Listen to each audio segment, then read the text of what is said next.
सकाळची सुरुवातच सुंदर असे गुलाब पाहून झाली आणि त्यानंतर दसरा दिवाळी जवळ येत आहे तर किचन क्लीन करायला घेतले. आवरायचे मनावर घेत नव्हते कारण पुण्यावरून शिफ्ट होऊन महिनाच झालाय, पण मनाच्या समाधानासाठी आवरायला घेतली. चिकूला मध्ये मध्ये अभ्यास पण सांगत होते आणि रॅकमधले भांडे पण काढत होते.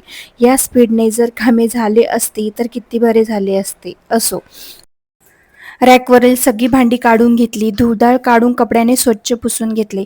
काही डबे पुसले तर काही धुण्यासाठी काढले. जे डबे धुण्यासाठी काढले होते ते घासून घेतले आणि साबुदाणा खिचडीचा नाश्ता केला.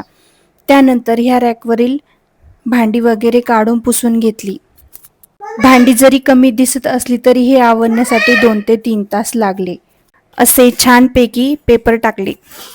त्यानंतर भांडे लावायला घेतले आणि फायनली लुक असा होता. आणि त्यानंतर जेवण केले. व्हिडिओ आवडल्यास like and subscribe. Bye bye.